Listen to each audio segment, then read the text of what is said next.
L'info du Grand Lille en continu, Louis Caillet.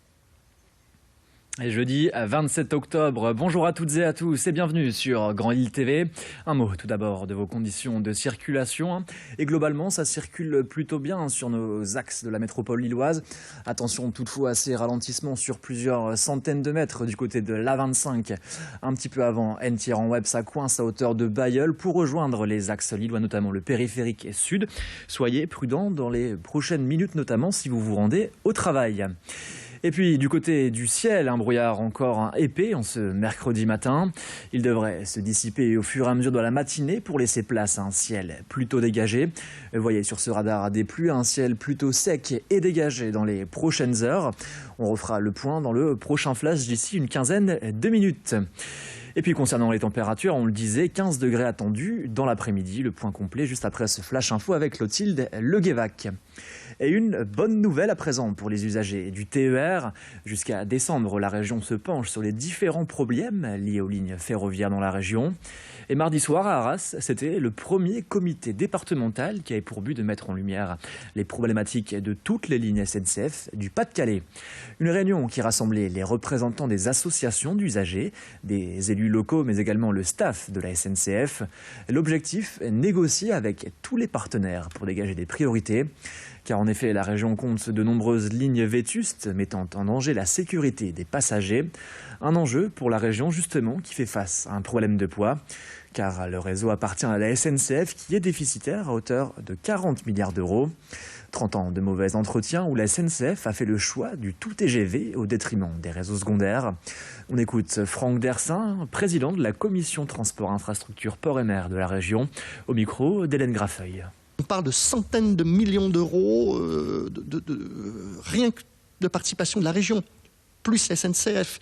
SNCF Réseau met 300 millions d'euros en ce moment. Mais le retard est tel qu'on est sur des milliards d'euros. Donc on ne pourra pas tout faire. Si on pouvait étaler dans le temps sans qu'il y ait de problème de sécurité, on le ferait. Mais on sait qu'il y a des lignes où aujourd'hui les trains, les caténaires, les aiguillages peuvent lâcher à tout moment. Enfin, moi je le pense. Donc on ne pourra pas tout faire en temps voulu. Et sachez que rénover complètement une dizaine de kilomètres de voies ferrées représente 30 à 40 millions d'euros. Et puis, si vous êtes intéressé pour assister à la réunion départementale, cette fois du Nord, rendez-vous le 15 décembre prochain au conseil régional de 18h à 20h. Et en bref, dans l'actualité, cette tragédie survenue hier soir à Liévin. Une mère et son bébé d'1 an et demi ont été happés par un train à hauteur du passage à niveau. Une lettre expliquant ces raisons a été retrouvée dans les affaires de la maman, âgée de 29 ans. Les pompiers de Liévin et Neu-les-Mines ont d'abord été appelés pour une seule personne avant de constater qu'il y avait un enfant en bas âge. Et puis le concubin et sa famille ont été rapidement pris en charge par les pompiers. Le shiatsu peut-il soigner vos bêtes mieux que des antibiotiques? Face au rejet croissant des éleveurs bio à l'égard de remèdes chimiques, le shiatsu apparaît pour beaucoup comme la solution.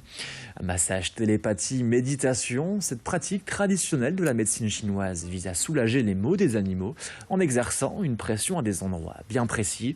Autrement dit, c'est de la digitoponcture.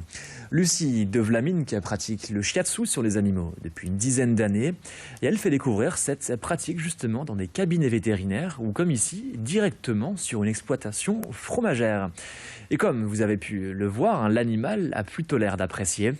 On écoute à présent la shiatsu ostéopathe, interview signée Idil Gunay. On rentre dans un état émotionnel et mental où on a une vraie communication avec l'animal, il y a un véritable échange, ça se passe au-delà des mots, ça se passe sur le ressenti et l'animal va clairement dire c'est là, c'est ça, enfin c'est une aide importante. Souvent les éleveurs me disent oui mais si je suis pas précis sur le point. Moi je leur dis vous savez l'animal est dans son corps, l'animal est dans l'auto-soin, il veut se guérir, donc automatiquement il va bouger un petit peu. Il va bouger d'1/2 centimètre, d'1 centimètre, mais il va vous faire mettre la main exactement où il a besoin. Donc laissez-vous guider aussi par l'animal. Allez, une bonne nouvelle à présent pour les fans de shopping et de bonnes affaires.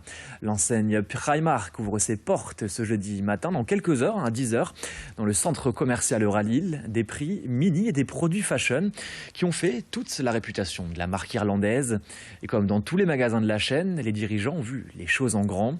43 caisses et pas moins de 61 cabines d'essayage. Idil Gunay et Alexis Tessier nous font découvrir ce magasin tant attendu. Voilà, nous sommes ici dans les rayons de Primark, l'enseigne irlandaise qui ouvre son premier magasin dans la région des Hauts-de-France et le 9e en France. Ce jeudi, au sein du centre commercial Euralille. Et pour nous en dire un peu plus, Christine Loisy, vous êtes la directrice générale Primark France. C'est un peu l'effervescence autour de nous. Est-ce que vous êtes prêts pour ce jeudi ? Nous sommes toujours prêts pour les ouvertures, surtout dans ce magnifique magasin à Euralille. À Lille, on est extrêmement excités de voir tous ces clients qui attendent dehors. Tous les collaborateurs qui sont des collaborateurs de Lille et des environs sont tellement enthousiastes de travailler avec nous et puis d'offrir ce beau magasin à la clientèle des Hauts-de-France. 420 personnes recrutées, spécialement ici, dans la région des Hauts-de-France. Quel type de profil ? Écoutez, on a un petit peu tous les profils. Les 420 personnes viennent effectivement ou de Lille ou de ses environs. Et c'est quelque chose qui nous tient à cœur.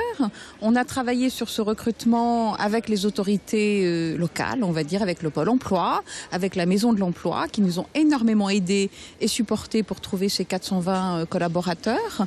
Et les profils, il y a un petit peu de tout. La majorité de ces collaborateurs avaient un job dans le textile auparavant ou pas. Certains sont en première expérience et nous allons les former. On les a formés, on va continuer à les former. L'implantation ici au cœur du centre-ville de Lille, dans ce centre commercial Euralille, qu'est-ce que vous attendez de cette implantation ? Écoutez, d'abord, le centre commercial d'Euralille est absolument magnifique. Il a été rénové et c'est formidable. Et en termes de location, pour nous, c'est idéal. On est en centre-ville avec une accessibilité extrêmement facile, des parkings, le métro. Donc, c'est absolument parfait. On peut accueillir les clients qui viennent... Allez, vous pourrez suivre la suite de cette interview dans le prochain Flash notamment. Allez, c'est la fin de cette édition. Tout de suite, la météo avec Clotilde Leguévac. Belle matinée à toutes et à tous sur Grand Lille TV.